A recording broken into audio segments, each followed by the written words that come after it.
Assalamualaikum warahmatullahi wabarakatuh.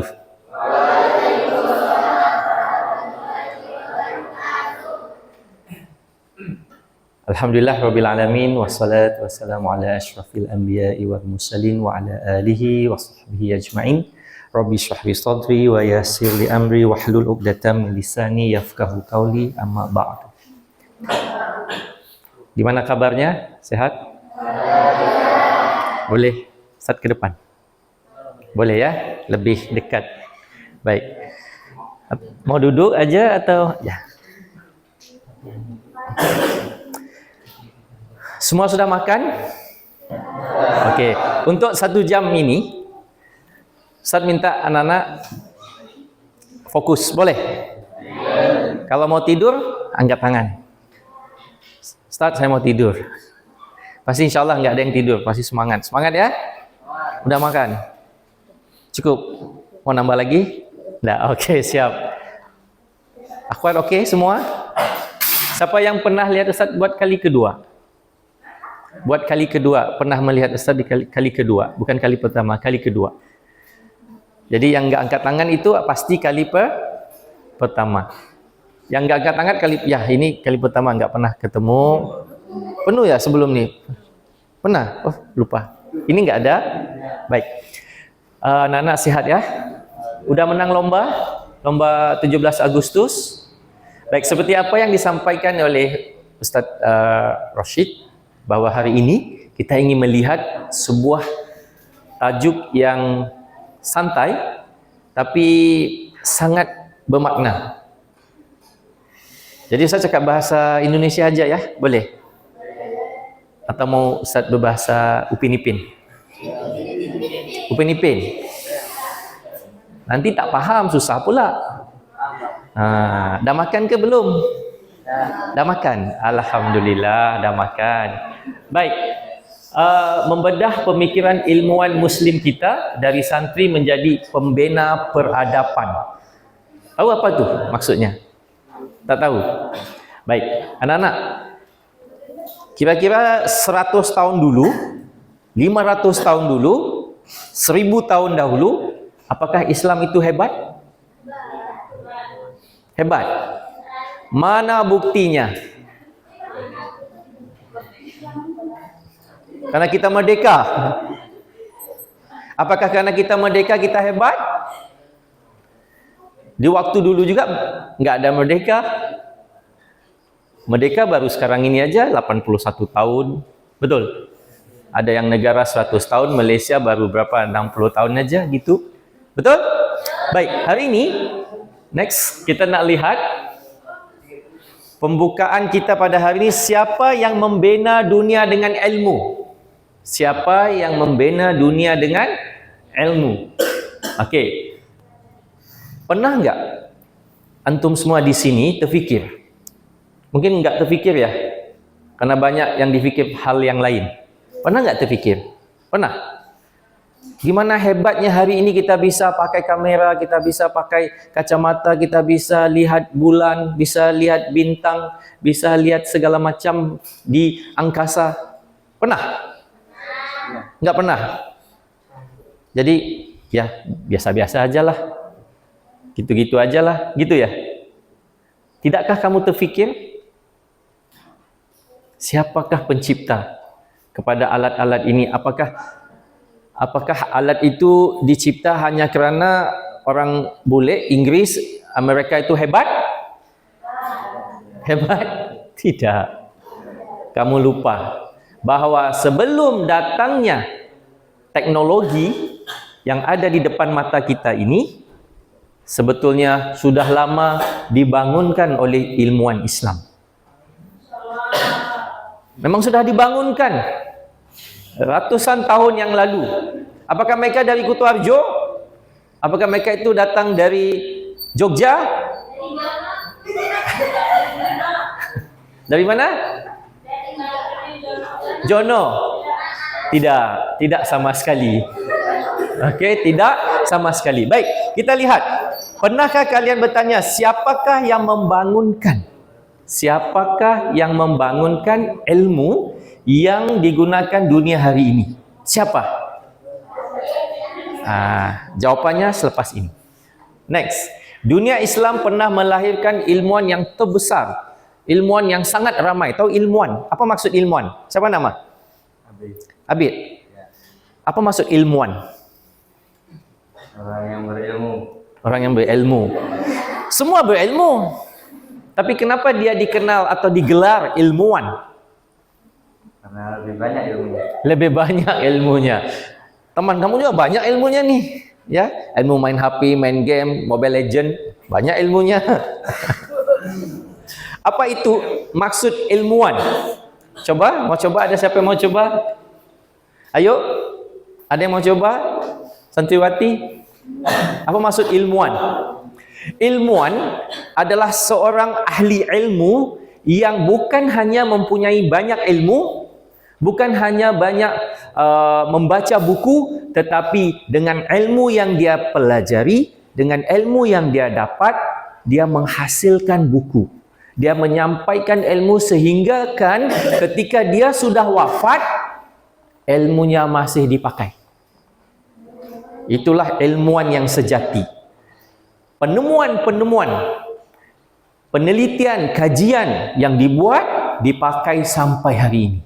Itulah ilmuwan yang hebat. Kalau kita kembali 100 tahun yang lalu, sudah enggak banyak ilmuwan. Yang ada semua dari mana? Amerika. Dari mana? England, Inggris, dari Jepang, Korsel. Itulah. Ada enggak dari Indonesia? Ada, tapi tidak cukup banyak. Maka hari ini Ustaz mau kasih tahu kepada kamu bahawa 1000 tahun yang lalu, 500 tahun yang lalu, ada ilmuwan yang sangat luar biasa yang sudah wafat, tapi teknologi penulisan apapun yang ditulis di kitab-kitabnya dipakai oleh siapa? Oleh orang Eropah yang menciplak, mengambil kitab itu, meniru, menulis dan mengaku merekalah pemiliknya. Jadi Ustaz datang hari ini untuk kasih tahu kepada kamu, sudah sampai waktu anak-anak Jono, anak-anak Kutoarjo, Purworejo, Jogja, ataupun anak Surabaya harus menjadi santri hebat, bukan saja di sini tapi mendukacita kan? Mendunia, bukan mendukacitakan. Ya, baik. Next, dari kebangkitan Islam kita mau lihat, dengan lajunya, dengan sepantas kilat, dengan kecepatan. Ustaz hanya ceritakan sedikit saja. Siapa bisa ulang, Ustaz bagi hadiah. Coba lihat. Ustaz ambil dari zaman siapa? Zaman siapa?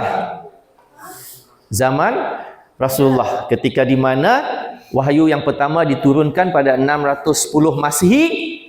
Ketika itulah manusia yang jahil di tanah Arab, yang sekarang ini dikenali sebagai Arab Saudi, yang waktu itu jahiliyahnya sangat tinggi, anak juga dibunuh dan sebagainya, maka Allah turunkan Al-Quran, di mana disitulah bermulanya tamadun. Memang sudah ada tamadun-tamadun sebelum itu, tamadun Persia, tamadun Cina dan sebagainya. Tamadun Cina itu sudah lama, tapi Allah turunkan ayat Al-Quran kepada siapa? Nabi Muhammad sallallahu alaihi wasallam. Kemudian setelah Nabi Muhammad wafat, sebelum Nabi Muhammad wafat, apa Nabi Muhammad lakukan? Nabi Muhammad melatih sahabat-sahabat untuk menyambung, melanjutkan kerja-kerja baginda, menyampaikan dakwah Islam ke seluruh dunia. Tetapi bukan hanya dakwah, tapi mereka juga hebat. Jadi setelah itu, apabila Nabi wafat, namakan 4 khalifah itu. Siapa mau jawab? Ustaz bagi hadiah. 4 khalifah Rashidin yang memimpin umat Islam setelah wafatnya Nabi Muhammad sallallahu alaihi wasallam. Mau jawab? Tak mau jawab, maka kamu enggak cintakan Rasulullah. Capek Rasulullah melatih sahabatnya, ada 4 sahabat Khulafaur Rasyidin, kamu enggak tahu, maka kamu enggak cintakan Rasulullah dan sahabatnya. Siapa mau jawab? Ustaz kasih hadiah. Silakan. Sayyidina yang pertama Umar Ibn Al-Khattab, lagi 4 sahabat, lagi 3 Ali bin Abi Thalib radhiyallahu anhu, lagi ayo 2 lagi. Anda mau bantu? Hamzah bukan khulafah Rasyidin. Ya, 2 betul, 2 lagi. Ayo, ayo nak. Sudah disebut oleh Utsman bin Affan, dan satu lagi Abu Bakar As-Siddiq, Sayyidina Abu Bakar As-Siddiq. Ingat, khalifah ini adalah sahabat dekat Rasulullah. Siapa yang tidak bisa menjawab nama 4 orang ini, kayak sama dengan orang yang tidak mencintai Rasulullah ataupun orang yang tidak kenal Rasulullah. Siapa yang kenal Rasulullah, maka dia kenal sahabat Rasulullah. Siapa yang kenal sahabat Rasulullah, pasti dia tahu siapa itu Khulafah Ar-Rasyidin, di mana waktu itu 632 tahun hingga 661 Masehi. Di zaman ini Islam sedang berkembang maju. Betul? Lanjut, kita masuk yang seterusnya. Di zaman Bani Umayyah, peluasan wilayah, pembinaan. Karena begini, di zaman Rasulullah masih banyak negara atau tempat yang belum memeluk Islam. Maka sahabat, ratusan ribu sahabat dihantar ke seluruh dunia untuk mengajarkan tauhid, yaitu mengesahkan Allah. Baik. PR-nya banyak kan? Kenapa? Negaranya, dunianya luas kan? Harus naik unta, jalan kaki, sampailah di Cina, sampailah di tempat-tempat lain. Tetapi setelah Islam berkembang, maka setiap negara itu membangun dengan bangunannya, dengan perpusnya yang bagus, dengan kitab yang banyak. Padahal waktu dulu belum ada kitab-kitab hasil tulisan ilmuwan. Faham cerita ini? Boleh ikut? Ya, siap. Lanjut. Kita lanjut lagi sehinggalah Andalusia, nanti Ustaz tunjukkan. Akhirnya setelah ribuan, hampir 600 tahun, berlaku kejatuhan Islam. Pasti orang nggak senang melihat Islam itu berkembang. Pasti agama lain yang tidak sukakan Islam akan jatuhkan Islam. Karena mereka tahu kalau Islam memimpin, mereka tidak bisa membuat apa-apa. Siapa yang selalu suka menyakiti orang Islam? Siapa? Orang Yahudi yang suka merosakkan iman orang Islam. Apa kata mereka? Jika kita tidak bisa melawan mereka karena mereka itu kuat, jangan dicabar tentang Islamnya, jangan dicabar tentang Rasulullahnya, maksudnya tentang nabinya, jangan. Mereka akan lawan mati-matian. Betul? Jadi apa mereka lakukan?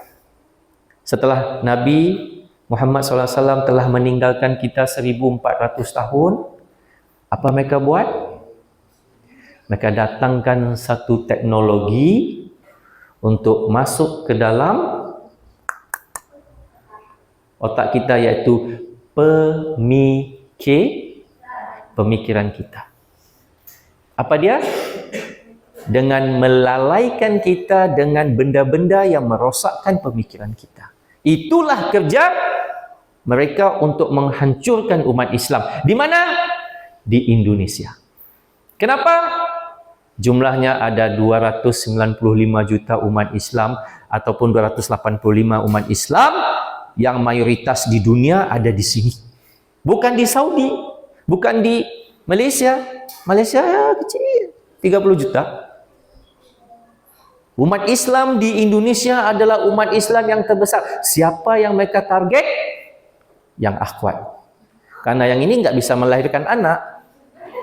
Yang sana bisa melahirkan anak, maka jangan, pastikan wanita-wanita Islam di negara Muslim joget-jogetan, gini-gini kah, terserahlah, joget-jogetan. Apalagi yang dibuat supaya wanita-wanita itu meninggalkan Islam. Lewat apa anak-anak? Adakah, okey, angkat tangan. Siapa punya teman orang Yahudi? Ada? Punya teman orang Yahudi di Facebook, di Instagram? Ada? Enggak ada? Kenapa? Orang Yahudi juga enggak sudi berteman sama orang Islam. Dan kita juga tidak mau berteman dengan mereka. Jadi bagaimana supaya mereka enggak berteman, tetapi mereka bisa merosakkan kamu? Dikasih apa? Dikasih apa? Mereka ciptakan apa? Ciptakan game. Mereka ciptakan media sosial yang bisa membuat kamu lalai. Gak apa-apa, 3 jam di HP berbanding 2 jam bantu ibu masak di dapur atau ulang kaji atau menelaah buku, membaca buku, menulis, gak ada. Maka, kalau kamu lihat anak-anak di sini, kalau mau tahu kamu hebat atau hebat, lihat tulisannya. Kalau tulisan kamu tidak bagus, maka kamu bukan orang yang membaca. Kalau tulisan kamu tidak bagus, maka kamu bukan orang yang suka menulis. Betul? Nah, baik, lanjut. Kita lanjutkan secepatnya kerana anak-anak udah nanti bosan ya. Mau tahu enggak? Proses inilah yang kamu perlu tahu. Jadi, kamu beruntung ya, karena ketika Ustaz dulu masih kecil, kayak umur kamu, Ustaz belum paham cerita ini. Tapi hari ini Ustaz bawakan. Boleh? Kita sekarang sedang menjelajah 1400 ke belakang. Nanti secepat mungkin kita kembali di zaman di mana ilmuwan itu hebat, kemudian kita datang ke zaman sekarang. Boleh? Jadi Ustaz pisahkan antara 500 tahun, 500 tahun, 500 tahun. 1500. Ayo kita kembali ke zaman itu. Ayo. Next. Okey. Zaman Rasulullah, kebangkitan Islam, Ustaz sudah ceritakan sedikit. Maka waktu itu bukan senang untuk berdakwah kepada orang yang tidak suka dengan agama Islam. Ya, yang sudah menyembah berhala di Mekah. Di Mekah, di Kaabah itu dulu, itu punya apa? Banyak patung-patung, dewa-dewa besar. Betul? Okey, baik. Maka Rasulullah telah menjalankan tugas yang disuruh oleh siapa? Allah. Lanjut. Setelah itu kita pindah ke, itu asas kebangkitan Islam. Next. 632 hingga 661 Masehi, 4 khalifah tadi telah menjalankan tanggungjawabnya dengan baik. Sehingga Islam bisa berkembang sejauh mungkin. Sampai ke China, sampai ke Nusantara, sampai ke India, sampai ke manapun. Ke Eropah. Alhamdulillah. Betul? Takbir. Sekali lagi, takbir. Sekali lagi, takbir. Anak Palestina beda semangatnya. Anak Indonesia beda semangatnya. Anak Palestina itu malu kita duduk dengan dia. Semangatnya lain. Kalau cerita dengan pasal Rasulullah,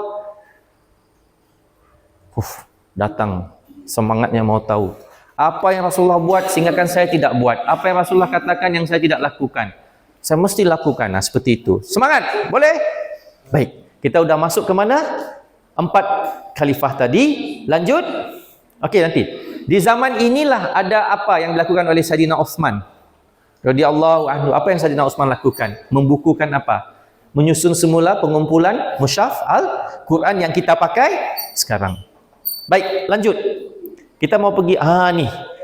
Ada gambar sedikit. Ini zaman Umayyah. Ustaz bagi hadiah. Di zaman ini, okey, Ustaz ulang. Pertama kita cerita kebangkitan asas Islam. Di zaman siapa? Yang pertama, kita mulakan dengan zaman siapa? Zaman Rasulullah. Kedua, zaman Khulafa Rashidin yang dipimpin oleh 4 sahabat baik Rasulullah. Masih ingat? Okey, siapa sebut tadi? Yang 2 Ustaz kasih hadiah. Yang lelaki tadi kamu jawab 2 khalifah yang betul. Okey, yang cewek tadi mana? Okey, ada miau di situ. Okey, baik. Baik. Lanjut, di sini sebentar. Di sini, dengar. Di sinilah di mana banyak yang kita lihat di situ, perkembangan bahasa Arab telah berkembang luas. Islam telah berkembang dengan luas. Maka datanglah ke negara yang lain. Dari mana mulanya Islam tadi? Maksudnya dari dakwah Rasulullah di mana? Di kota Mekah. Setelah itu di mana? Palestina. Rasulullah berjuang habis-habisan di Mekah, di kota Mekah, tapi ditantang oleh siapa? Kaum Quraisy. Maka Rasulullah ke Madinah. Betul? Nah, cerita ini kalau kamu sudah dewasa nggak bisa gagal menceritakan kepada anak-anak kamu, malu kita jadi orang Islam. Ketika umur nanti 30, punya anak, Bu, siapa itu Rasulullah? Oh ya, seorang sosok lelaki lah yang pernah dulu berjuang. Tapi gimana dia berjuang? Ya, biasa-biasalah. Bukan gitu jawabannya, Nak. Kalau anak kamu nanti tanya, siapa itu Rasulullah, kita nggak bisa jawab, bisa nggak kita ketemu Rasulullah? Susah. Karena Rasulullah akan ingat orang yang sayang kepada baginda, kepada beliau. Baik. Kembali lagi. Setelah itu apa yang berlaku? Banyak kota-kota besar telah dibuka oleh sahabat Rasulullah. Maka Islam berkembang. Banyak yang memeluk Islam. Banyak yang sangat suka dengan Islam. Betul? Banyak yang belajar Al-Quran. Banyak yang cuba memahami Al-Quran. Apa yang Allah sampaikan dalam Al-Quran itu cuba di apa? Diulas, dibongkar. Cuba lihat apa yang disampaikan oleh Al-Quran ini. Apa sebenarnya isi di dalamnya. Sehingga kan ketemu segala macam. Dan akhirnya banyak ilmuwan terhasil. Lanjut. Ini di mana nih Damsyik? Siapa tahu Damsyik ini di mana? Damsyik ini juga nama lainnya Damaskus. Damaskus. Ya? Damaskus ya. Oke, next. Oke, zaman Umayyah, zaman Abbasiyah. Maksudnya di zaman Abbasiyah ini di mana kegemilangan ilmu berlaku. Di zaman apa? Abbasiyah. Tadi zaman apa? Umayyah. Yang ini zaman Abbasiyah. Di mana kota Baghdad. Kota apa? Baghdad. Di mana? Kota Baghdad di mana? Di Irak. Kenapa? Gimana kamu tahu? Ada jawaban? Aduh, salah lagi. Maksud Ustaz kasih keluarkan gambar itu supaya nggak tahu. Kota Baghdad di mana? Di Irak. Ketika kamu belum lahir, orang kafir sudah di satu masa dulu telah menyerang Irak. Ya, berperang dengan Irak. Bukan Iran. Irak. Next. Disinilah sebentar. Disinilah pusat ilmu. Lihat tuh bangunan tuh. Coba lihat. Ada nggak di Indonesia kayak gitu? Ada? Belum ada. Mau nggak pengen saya seperti itu? Maksudnya punya bangunan seperti itu, punya teknologi yang bagus. Ya, Bait Al-Hikmah menjadi simbol kegiatan di mana banyak penterjemahan dilakukan. Betul? Oke, nanti Ustaz tanya ya. Kenapa ini semua berlaku? Sehingga kan mereka bisa berkembang seperti itu. Apakah mereka anak orang kaya? Apakah mereka itu punya harta yang banyak? Nanti kita kupas, kita lihat satu persatu. Kayak makan buah, kita kupas buah kan? Ya, isinya di dalam. Baik, nak, lanjut. Nah, disinilah sudah sampai waktunya lahirlah ilmuwan-ilmuwan yang bisa mengubah dunia. Yang dulunya orang pakai batu menghidupkan api, yang dulunya orang jalan kaki atau naik kereta naik unta sebagainya, maka disinilah ilmuwan Islam sudah mengubah lanskap dunia. Di mana waktu itu lahirlah semua tokoh-tokoh itu. Oke? Yang pertama siapa? Al-Khawarizmi. Jangan salin dulu, nanti Ustaz kasih yang foto-fotonya. Ini sebagai gambaran karena Ustaz sedang bawa kamu belayar. Tahu belayar? Kalau naik kapal dari Surabaya ke mana? Ke Kalimantan tuh naik kapal kita melihat suasana laut, betul? Jadi kamu sudah Ustaz bawa, kamu dari mana tadi? Di zaman Rasulullah, zaman sahabat, kemudian Umayyah, kemudian Abbasiyah, kemudian masuklah di sinilah mulanya lahirnya ilmuwan-ilmuwan yang hebat. Lanjut, nanti Ustaz kasih. Oke, enggak apa-apa, nanti kita nih. Oke. Dan ada satu tempat yang sangat indah. Namanya Andalusia. Namanya Andalusia, di mana di Eropah, ya betul, dekat Spanyol, Spain. Andalusia dulu merupakan cahaya ilmu. Kamu bayangkan tak? Spanyol, tahu nggak Spanyol? Spain yang main sepak bola World Cup. Ya, Spanyol, Spain. Itu adalah di mana di situ, lihat itu peta itu map, Ustaz tunjukkan di situ di peta dunia, kamu bisa lihat betapa besarnya Andalusia itu, adanya nama banyak anak-anak Indonesia juga belajar di situ, anak-anak Malaysia juga belajar di situ. Adanya Cordoba, adanya Granada, Seville dan Toledo yang berkembang sebagai pusat ilmu. Tapi sekarang jadi diubah karena sudah bukan jadi cahaya ilmu. Kenapa? Sudah diambil oleh diambil oleh orang bukan Islam. Awalnya di situ Islam datang berkembang menjadi pusat ilmu, cahaya ilmu, di mana di situ banyak ilmuwan yang duduk menulis buku sehingga menghasilkan teknologi-teknologi kayak tadi Al-Khwarizmi dan sebagainya. Baik, perpustakaan, perpus, sekolah, hospital dan semuanya berkembang. Kira-kira dulu ada hospital nggak? Dulu ada, tahu hospital, rumah sakit? Nggak ada kan? Tapi ilmuwan inilah memikirkan harus ada dokter, harus ada rumah sakit. Siapa sakit bisa datang, nanti dirawat, dikasih konsultasi dan juga dikasih obat, misal begitu. Hebat nggak? Kira-kira siapa yang mulakan? Orang Islam atau orang bukan Islam? Orang Islam atau orang bukan Islam? Orang Islam. Jadi kenapa kita lemah? Kenapa kita tidak mau berfikir? Kenapa kita tidak mau mengkaji, meneliti, memikirkan kenapa aku tidak melihat ini semua? Padahal hari ini Ustaz bawa kamu melihat semua ini, bahwa inilah, itu Ibn Rushd, ada Al-Zahrawi, semua itu orang-orang hebat. Bukannya Thomas Alva Edison, bukannya Albert Einstein. Itu setelah itu sebenarnya dia juga mengambil ilmu-ilmu sebelum itu, sehingga kan mereka melabelkan mereka lah yang mendapatkan ilmu itu, padahal bukan. Contoh, ilmu matematika. Tahu siapa yang hebat? Algebra itu siapa yang membuatkan algebra itu bisa terhasil? Sistem matematika nomor 0, 1, 2, 3 sampai 0 itu siapa yang menciptakan sistem itu? Al-Khwarizmi.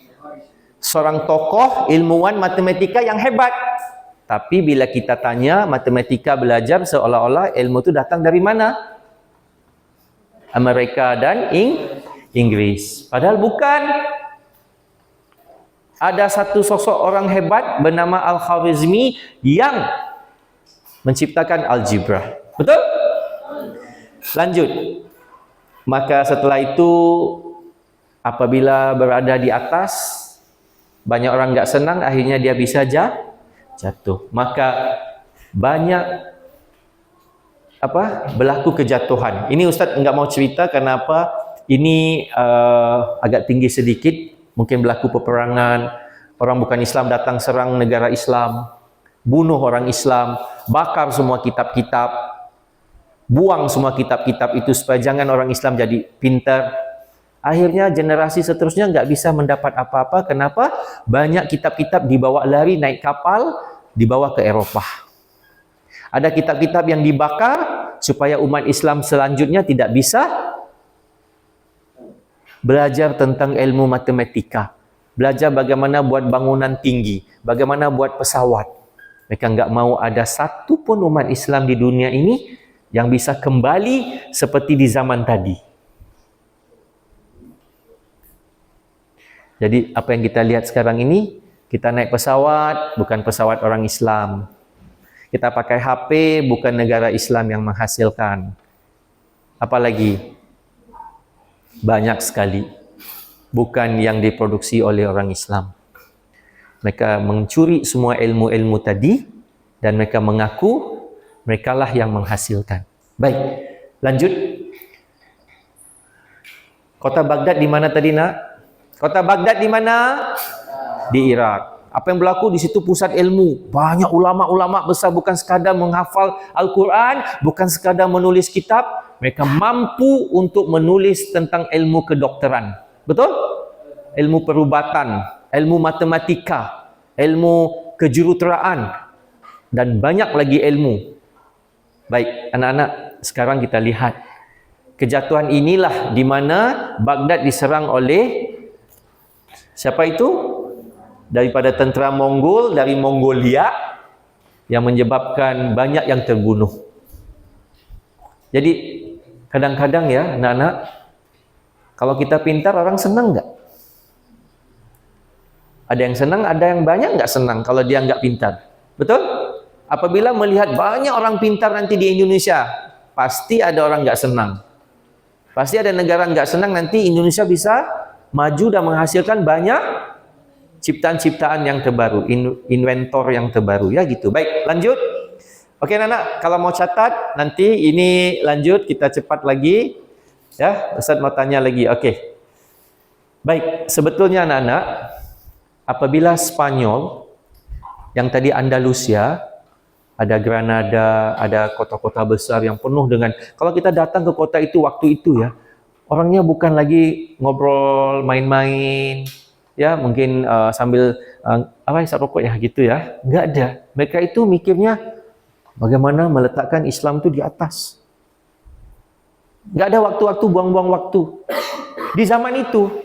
Jadi mereka, orang yang bukan Islam, mereka nggak senang waktu itu, maka mereka datang menghantar tentera untuk membunuh semua itu, menghancurkan semua itu. Maka kita lihat Granada lah merupakan kerajaan Islam terakhir di semenanjung Iberia, dan kejatuhan itu menandakan pemerintahan Islam di Andalusia sudah pun berakhir. Kekuatan Islam belum berakhir karena kita ada kerajaan Utsmaniyah. Masih ada, tapi di sini sudah jatuh. Pernah dengar? Dulunya dia sebuah negara Islam dan sekarang udah bertukar bukan lagi negara Islam. Banyak orang Filipina itu dulunya neneknya, moyangnya, kakeknya, buyutnya Islam. Apabila dijajah, mereka telah bertukar agama. Apakah ini nanti bisa berlaku di sini? Bisa. Kalau kita membiarkannya. Betul nggak? Jadi Ustadz pengen lihat anak-anak di depan ini bukanlah sekadar manusia yang lahir di Indonesia, bukanlah sebagai seorang anak kepada si ayah dan si ibu, tapi dia bakal mengubah kehidupannya dan juga kehidupan orang tuanya. Setidak-tidaknya. Betul? Baik anak-anak yang dimuliakan oleh Allah Subhanahu wa taala, lanjut lagi kita pindah sehinggalah Islam tidak berakhir selepas kejatuhan Baghdad. Kenapa? Masih ada kerajaan Utsmaniyah. Tetapi apa yang berlaku?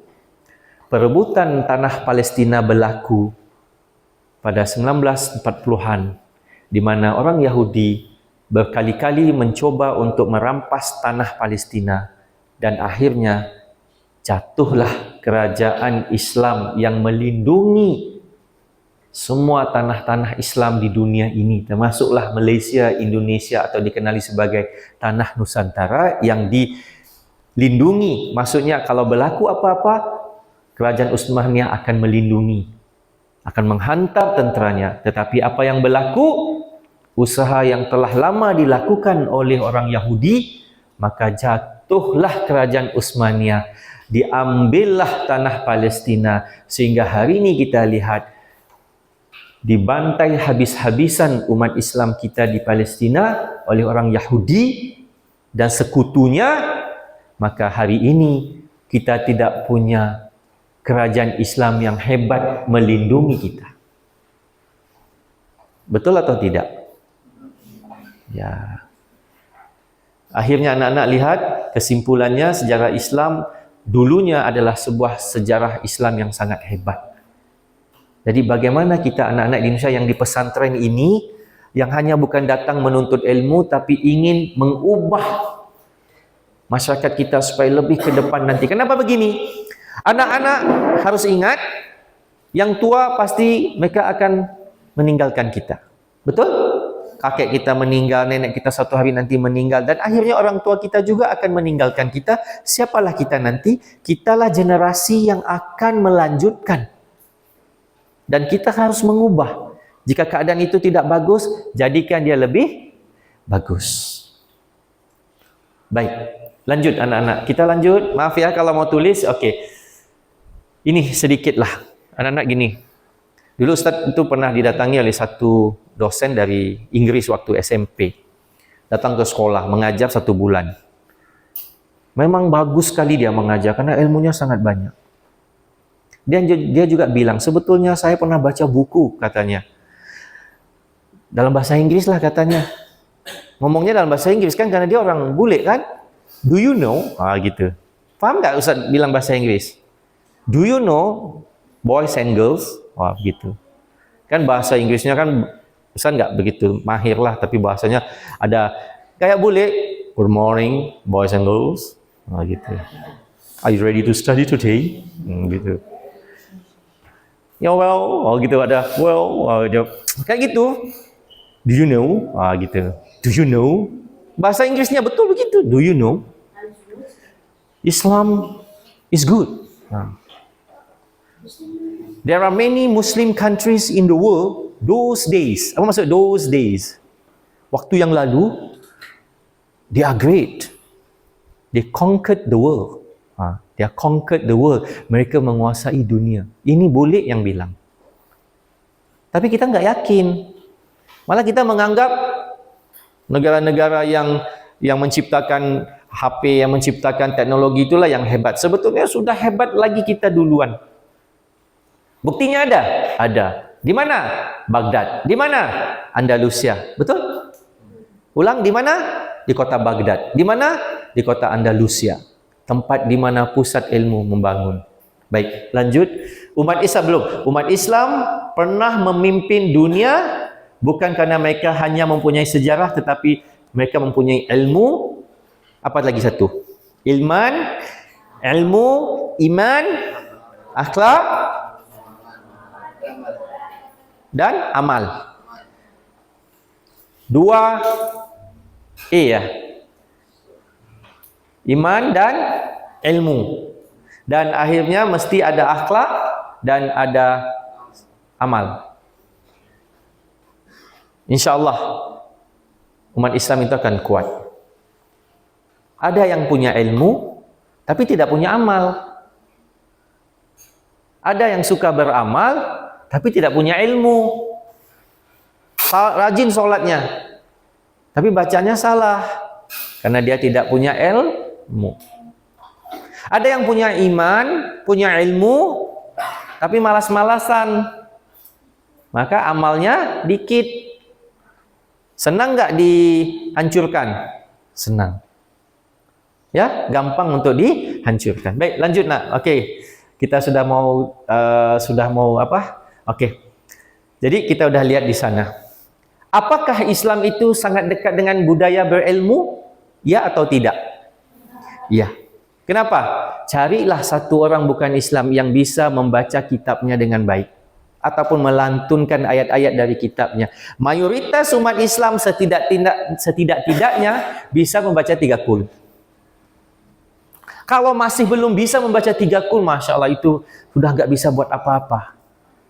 Kalau kamu tanyakan kepada orang lain yang bukan Islam, pasti kalau Islam setidaknya bisa membaca Al-Fatihah karena dia sholat. Dan setidak-tidaknya bisa membaca surah ayat lazim yang biasa dibaca kayak 3 qul. Betul nggak? Maka Islam itu memang budaya ilmu. Kamu tanya kawan-kawan kamu di Malaysia, ada Mutu, Upin Ipin, ada Mutu, ada siapa lagi? Ada Kak Ros, apa lagi yang bukan Islam? Mutu lagi? Atong? Siapa lagi?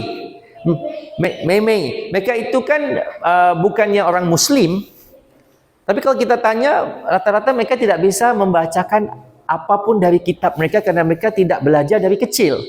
Mereka melanjutkan tradisinya, ikut seperti apa orang tuanya lakukan. Kita beda.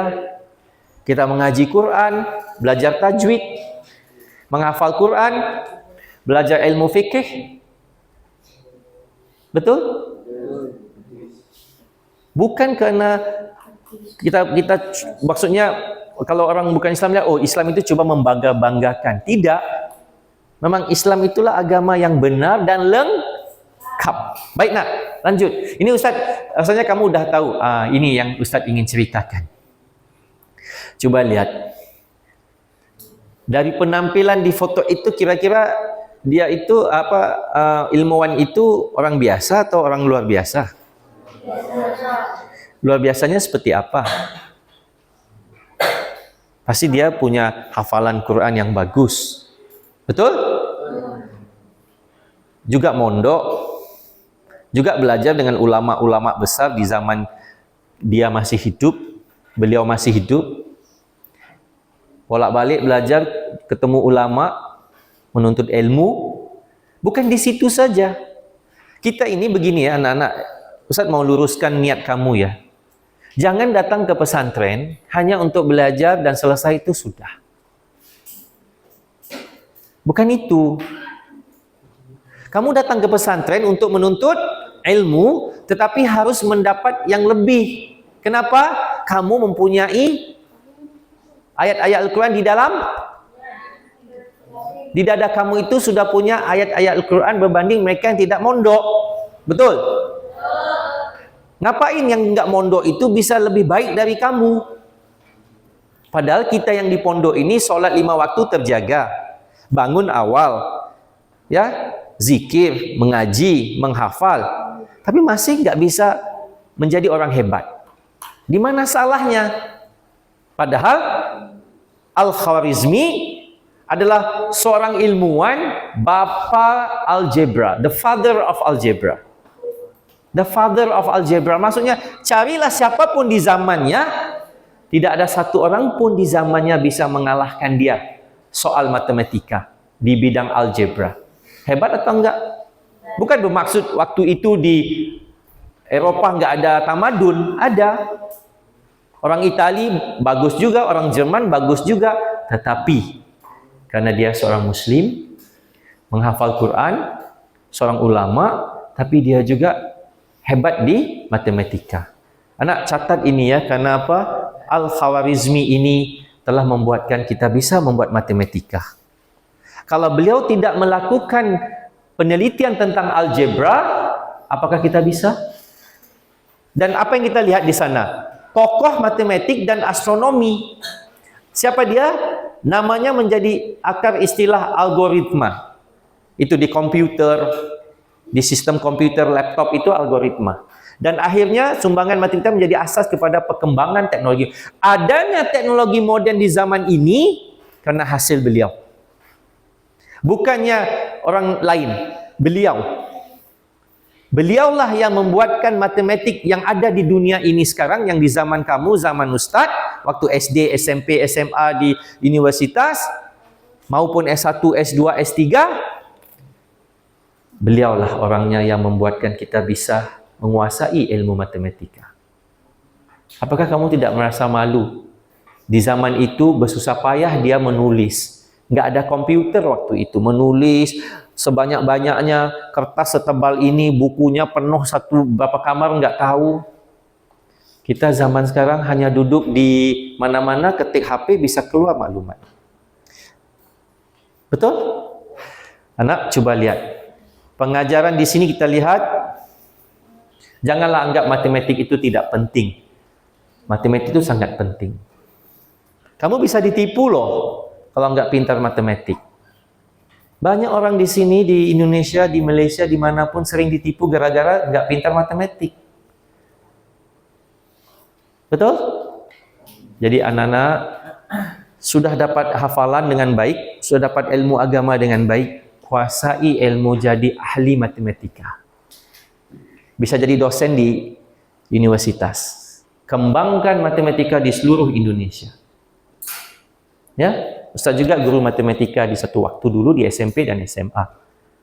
Ya, nah pasti kamu kaget, kok ngajar matematika? Karena memang Ustaz minat matematika, ngajar matematika.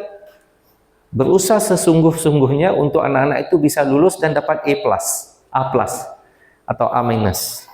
Baik, lanjut. Ini tokoh yang pertama. Tokoh yang kedua, Ibnu Sina. Jadi kalau Ustaz tanya tadi, siapa yang pertama tadi? Tokoh ilmuwan yang sangat hebat di bidang matematika? Al-Khwarizmi. Dikenali sebagai bapa algebra. Ataupun dalam bahasa Inggris, the father of algebra. Yang kedua, tokoh yang kedua siapa nak? Ayo, siapa? Ibnu Sina. Siapa dia? Seorang pemuzik kah? Atau seorang pemain game Mobile Legends kah? Dokter? Bukan. Awalnya, jawaban itu benar, tapi bukan di awalnya dia dokter, tapi dia adalah seorang santri. Seorang santri yang belajar Quran, yang hafal Quran, yang belajar kitab setebal-tebalnya, sebanyak-banyaknya. Setelah itu, apabila dia mengenal isi kandung Al-Quran, ketika dia sudah mengenal siapa itu Allah dan mengamalkan apa yang terkandung dalam Al-Quran, maka imannya bertambah, ilmunya bertambah, amalnya sudah bertambah. Apalagi, carilah sesuatu yang bisa membantu umat. Maka dia terus-terusan belajar mencari sesuatu yang ketika itu belum ada. Apa itu? Apa itu nak? Apa itu? Menghasilkan al-qanun fil altib, yaitu penulisan, penelitian, prosedur bagaimana untuk mengetahui tentang ilmu perubatan. Yang sampai hari ini, maupun di Malaysia, di Indonesia, di Eropa, di Inggris, masih lagi memakai prosedur yang telah ditulis oleh Ibnu Sina. Apakah Ibnu Sina itu orang Yahudi? Apakah dia orang Hindu? Apakah dia orang Buddha? Atau orang Kristen? Bukan. Ibnu Sina itu seorang Muslim. Muslim yang bukan sekadar Muslim, tetapi Muslim yang hebat, dan hebatnya itu mendapat keredaan Allah sehingga ilmunya dipakai sampai hari ini. Bukan oleh orang Islam, tetapi siapa? Orang bukan Islam juga menumpang atas kesusahan, kepayahan dia nggak tidur malam, menulis prosedur bagaimana untuk mengoperasi seseorang itu. Jantungnya bagaimana, otaknya bagaimana, semua ada prosedurnya. Itulah di bawah Al-Qanun fil Altib. Menunjukkan bahwa ilmu boleh digunakan untuk menyelamatkan dan memberikan manfaat kepada manusia, bukan merosakkan. Tetapi di zaman sekarang, banyak orang menggunakan ilmu untuk menghancurkan. Contoh, mencipta bom atom untuk menghancurkan Hiroshima di Jepang. Ingat? Ketika Ustaz di Jepang, ketika ketemu orang-orang Jepang yang sudah tua, kayak 70, 90 yang masih hidup, itu kulitnya itu semua sudah kena kanker akibat dari bom nuklir yang dijatuhkan oleh Amerika di Hiroshima dan Nagasaki. Apa kata orang Jepang? Sampai kapanpun kami tidak akan lupakan apa yang dilakukan oleh Amerika terhadap diri kami, anak-anak kami dan cucu-cucu kami. Itu kata orang Jepang. Kenapa? Karena mereka tahu bahwa ketika kehancuran telah berlaku, mereka harus bangun dari nol. Betul? Bangun dari nol. Baik, next. Oke, bentar. Siapa di sini yang ingin jadi dokter? Ada yang mau jadi dokter? Tadi kayaknya ngangkat tangan tadi. Boleh, Bah? Boleh kalau dicoba. Tapi dokter yang benar ya. Dokter ada yang nggak benar juga. Ada anak-anak mau jadi dokter? Jangan malu. Yang putra di sini nggak ada yang mau jadi dokter? Mau jadi apa? Ustaz. Astronaut. Masya Allah. Mau jadi ahli astronomi. Astronaut. Naik ke angkasa. Lihat bulan.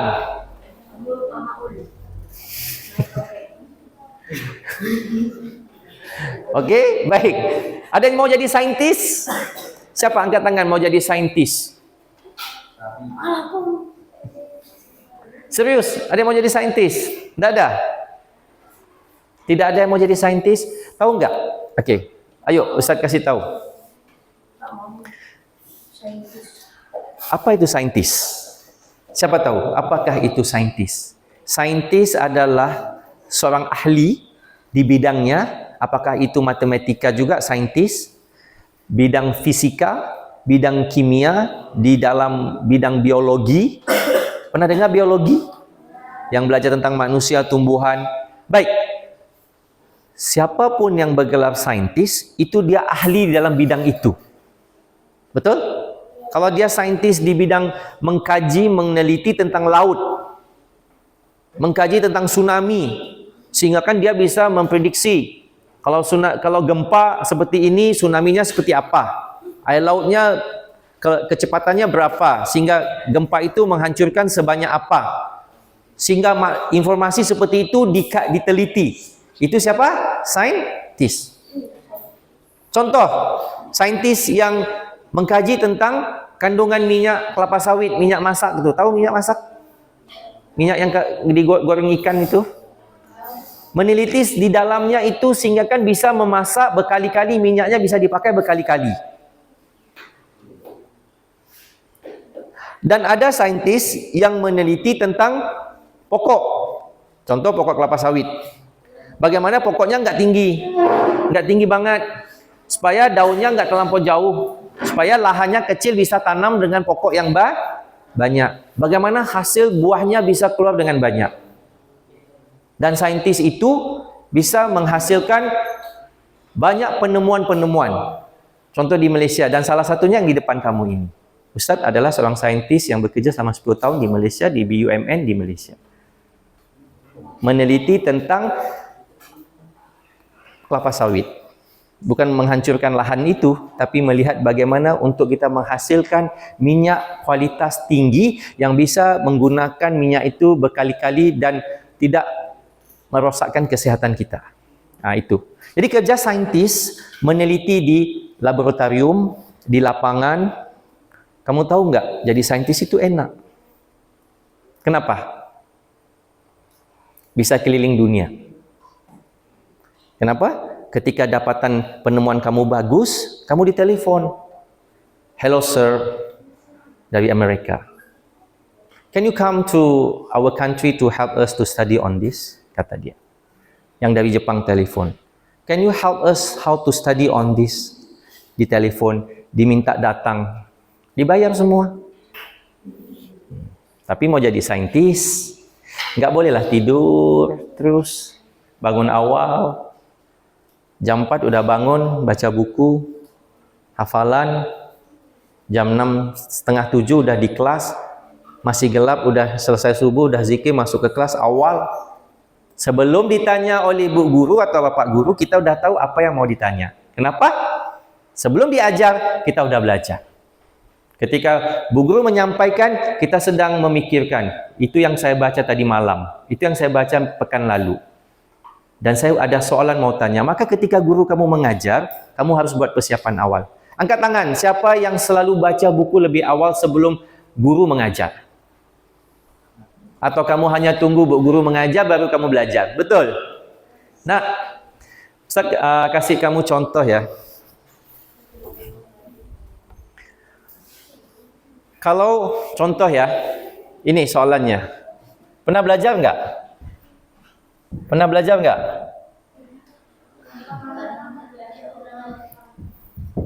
Apa jawabannya? Pernah belajar? Pernah? Oke, Ustaz, susah banget loh soalannya. Kasih yang senang-senang loh. Oke, ya udah. Kasih senang ya. Ya. Oke, cepat. Siapa dapat jawab, Ustaz kasih hadiah. Ayo.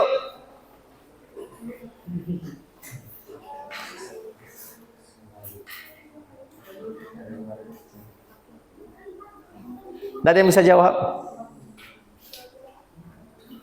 Ayo. Oke, kasih lagi soalan. Apa ya?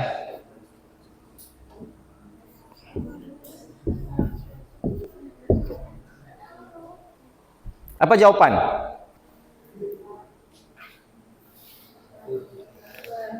Nggak usah pakai kalkulator.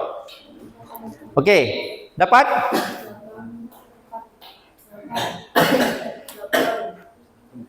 Yang mana jawabannya 1 ini? Kalau kamu kelihatan, oke.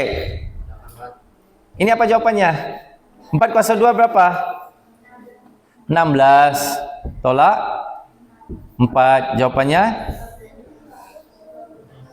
12. Betul? Oke. Betul nggak nih? Kamu yakin? Betul? Salah. Oke, bagaimana menyelesaikan soalan-soalan yang sukar seperti ini? Ada nggak formula? Ada nggak metodenya? Ada atau enggak?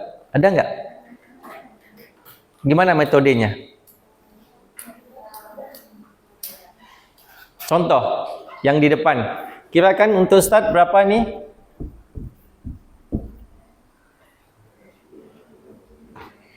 Siapa dapat? Ustaz bagi hadiah. Cepat, ayo. Ayo. Cepat, cepat. Ya.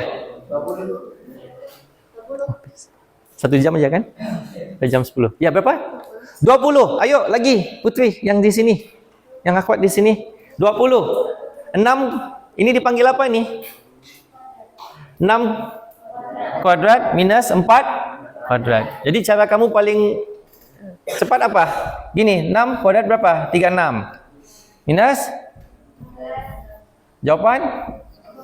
20. Betul? Ada nggak cara lain yang bisa kita lakukan? Nggak ada. Betul nggak jawaban itu? Betul atau tidak? Betul atau tidak? Betul. Bagaimana dengan soalan yang besar? Kayak yang melibatkan kuasa yang lebih besar kayak gini. Gimana mau jawab?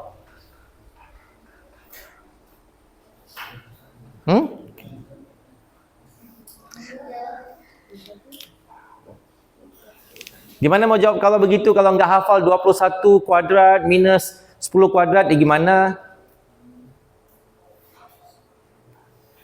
Pernah dengar nggak formula kayak gini? A kuadrat minus B kuadrat itu sama juga dengan A plus B kuadrat. Salah loh. A minus B. Betul nggak? Iya, kamu siapa tadi kan baru kita belajar tentang Al-Khwarizmi. Betul? Oke, satu lagi. Kalau ini 2. Oh, sorry. Ini A ya. Apa jawaban dia? Jawabannya apa? Disuruh apa? Simplify, ringkaskan, mudahkan. Gimana? Ini ada apa nih? Ini apa? Gimana nih? Mau selesaikan? Betul? Ya, jawabannya 2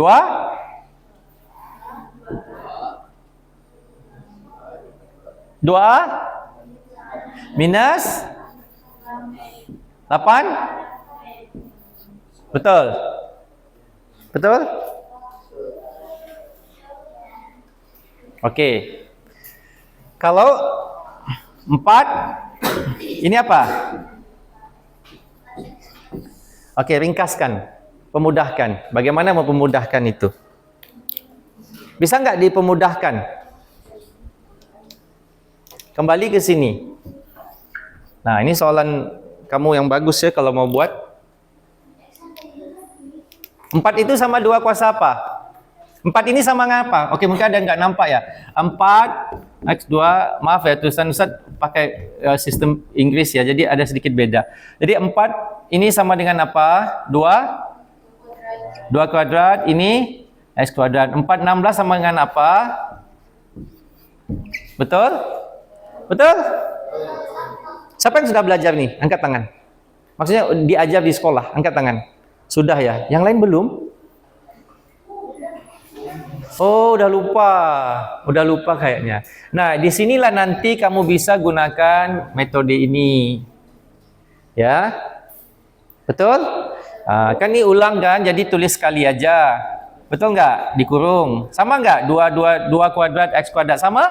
Sama. Sini tolak 4Y kurungan 2 kuadrat. Kembali ini kepada ini. Apa jawabannya? 2 tolak ataupun tambah 4Y kurungan satu lagi 2X tolak 4Y. Betul? Maka nanti bisa dipermudahkan. Bisa dipermudahkan lagi. Jadi kadang-kadang matematika itu mengajarkan kita tentang solusi. Kalau kamu itu punya masalah, oke gini, mau nggak menyelesaikan masalah dengan baik kalau sudah dewasa? Mau? Oke, apa kata Al-Khwarizmi? Orang yang belajar matematika itu, dia bukan mendapatkan jawaban sahaja, tapi dia mencari jalan untuk sehingga mendapatkan jawaban dengan solusi yang betul. Maka ramai orang gagal dalam hidup karena tidak pintar matematika, maka solusi yang dia ambil tidak tepat. Matematika itu melatih minda kita tuh untuk mendapatkan solusi yang tepat. Baik, tadi siapa yang jawab? Ustaz kasih hadiah. Ayo. Tahniah, congratulations. Ya, semoga sukses selalu. Baik, alhamdulillah. Okey, baik.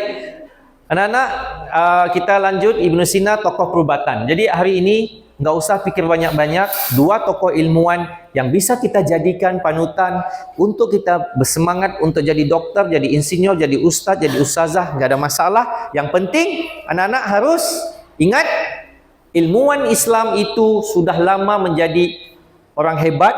Bukan kita menganggap bahawa yang sekarang ini adalah orang-orang Inggris misalnya. Tidak. Matematika itu tokoh algebra siapa tadi? Al-Khwarizmi. Tokoh perubatan siapa? Ibnu Sina. Lanjut. Seterusnya, akhirnya kita lihat Ibnu Al-Haytham. Pernah dengar? Ya, bukan hitam ya, Haytham. Ya, siapa dia? Seorang tokoh pelopor ilmu optik. Tahu optik enggak? Rabun jauh, rabun apa? Minus matanya. Tengok bulan. Kapan lebaran? Pakai kacamata ya? Kacamata ada? Ada kacamata? Rabun enggak? Mata? Enggak? Alhamdulillah. Oke. Jadi, siapa itu? Ibnu Al-Haytham itu mengkaji tentang apa? Cahaya dan penglihatan melalui pemerhatian dan eksperimen. Ini orang. Okey, begini. Apa sifat dia? Apa sifat Ibnu Al-Haytham? Tidak hanya berkata, saya rasa begini-begini. Tidak. Tetapi bertanya, bagaimana kita boleh membuktikannya? Kita itu selalu kan begitu. Ditanya sama bu guru, bapak guru kan, nggak tahu Ustaz, saya rasa seperti itulah. Jangan. Apa kata Ibnu Al-Haytham? Kita tidak boleh seperti itu. Kita harus memikirkan, bagaimana saya boleh membuktikan? Contoh, bagaimana kamu membuktikan tentang sesuatu yang kamu tidak pasti? Maka kamu harus mencari buktinya, mengkaji, meneliti. Insya Allah kamu dapat jawaban. Baik, anak-anak, sekarang ini sudah jam berapa? Mendekati sudah jam 9, lanjut. Ya, jadi ini kita udah biasalah kalau anak-anak diperkenalkan dengan tokoh-tokoh Islam yang hebat. Al-Biruni dan Al-Razi ini bukan orang biasa, ilmuwan yang sangat disegani, ilmuwan yang mempunyai kepakaran di dalam bidang astronomi, matematika, geografi dan penyelidikan atau penelitian, yaitu ya Al-Biruni, ya the universal scholar. Orangnya bukan orang biasa-biasa. Tentang muka bumi, tentang topografi dunia, bentuk muka bumi itu seperti apa, astronomi ya, tentang angkasa, bulan, bintang, solar, semua dia kepakaran beliau. Al-Razi perubatan, ini dia. Al-Razi ini, kalau kita sebut nama Al-Razi, bukan kita, satu dunia orang Inggris, orang Eropah tahu bahwa dia adalah ahli kimia yang sangat hebat. Ahli kimia. Anak-anak, inilah tokoh-tokoh atau ilmuwan pelopor yang terkenal di zaman-zaman terdahulu yang sudah dilupakan. Sehingga kan kita mengagungkan Albert Einstein, kita mengagungkan Thomas Alva Edison. Ya, memang tidak salah, dia juga salah satu, tapi bukan dia yang mempelopori itu, tapi adalah mereka yang disebutkan tadi. Lihat di depan. Bukan sekadar ulama, bukan sekadar penghafal Quran, tetapi mereka juga ilmuwan. Betul atau tidak? Setuju atau tidak? Takbir. Takbir. Takbir. Merdeka. Alhamdulillah. Anak-anak Indonesia ni hebat. Ustaz tutup dengan satu cerita. Mau dengar? Jangan tidur. Mau, kalau tidur Ustaz pulang. Mau dengar? Ketika Ustaz menuju ke Jepang dan Korsel dan ke China, Ustaz ketemu anak-anak Indonesia yang hebat. Pernah Ustaz ceritakan dulu? Mereka datang dari keluarga yang susah. Ada dari Solo, ada dari Malang, ada dari Lamongan, ada dari Bandung, yang kuliah jauh-jauh. Siapa mereka? Hanyalah anak orang biasa, bapaknya petani, tanam sawah, tanam padi di sawah, dan ibunya buat kue, jual kue di toko-toko. Dan Ustaz tanya, bagaimana kamu bisa sampai di Jepang dalam kondisi kamu itu orang tuanya tidak mampu? Apa katanya? Dengan satu kalimat yang membuat Ustaz kaget dan terkejut. Katanya, tidak ada yang mustahil Ustaz. Seandainya kita itu hatinya kuat untuk mengejar apa yang kita impikan, biarlah saya anak tukang cleaner, biarlah saya anak tukang sapu, biarlah bapak saya kerjanya di tepi jalan menjual minuman atau kue, tapi hati saya ini kuat untuk belajar mengubah hidup saya. Apakah dia anak dokter? Tidak. Apakah dia anak insinyur? Tidak. Apakah dia anak hartawan yang punya juta-juta uangnya? Tidak. Hanya anak petani yang jauh-jauh di kawasan pedalaman pelosok sana, jalan kaki ke sekolah, sorenya bantu orang tua, Sabtu Minggu kerja, bantu tetangga cari uang biaya sekolah. Akhirnya dengan izin Allah, alhamdulillah, dia bisa naik pesawat lanjut kuliah S1-nya di Jepang. Apakah itu anak orang kaya? Tidak. Malah dia anak yatim piatu. Ada yang yatim piatu, malah ada yang tidak punya bapak. Apa katanya? Sampai kapan ibu saya harus bangun pagi, tidur telat untuk membiayai saya? Saya tidak sanggup melihat itu, Ustaz. Maka saya belajar bersungguh-sungguh. Baik anak-anak, rasanya udah selesai. Ada lagi? Nggak ada kayaknya. Di belakang lanjut. Jadi Ustaz nggak mau cerita ini, tetapi ambillah satu paling tidak hari ini bawa pulang. Apa yang ditulis di situ adalah salah satu yang dimiliki oleh Al-Khawarizmi, Al-Biruni, Al-Razi, Ibnu Sina. Menurut kajian yang dilakukan, di mana ilmuwan ini bisa hebat, disinilah yang kita lihat. Anak-anak, pilih satu saja. Ustaz minta, pilih satu saja bawa pulang. Setidak-tidaknya nanti, sampai kapanpun nanti kamu sudah dewasa, kalau kamu kekalkan salah satu, insya Allah kamu akan hebat. Pilih satu saja. Lihat. Nombor satu itu sudah pasti. Kalau iman yang kuat, kamu tidak goyang. Ambillah salah satu, budaya membaca. Jepang itu hebat karena budaya membaca. Korsel itu hebat karena budaya membaca. Betul? New Zealand, Hollandia. Mana lagi negara yang sistem pendidikannya bagus karena rakyatnya membaca? Tahu Cina? Jangan main-main sama anak Cina. Anak Cina kalau pegang buku kayak pegang HP. Apa kata anak Cina? Kalau saya tidak pintar hari ini, sampai kapanpun keturunan saya juga tidak pintar. Kalau saya tidak rajin hari ini, saya tidak mau membaca hari ini, saya tidak mau menuntut ilmu, sampai kapanpun nanti saya tidak bisa mengubah keluarga saya. Yang sekarang ini ibu saya menanam sayur, angkat sayur itu jalan berkilometer, 50 kilo, di belakang bahu ibunya, daki bukit, turun bukit, menjual sayur di bawah kaki gunung. Kalau saya tidak ubah itu, saya tidak akan sukses. Anak-anak, pilihlah satu atau dua, pasti kamu bisa melakukan itu, dan jadikan perpustakaan dan pusat ilmu itu tempat kamu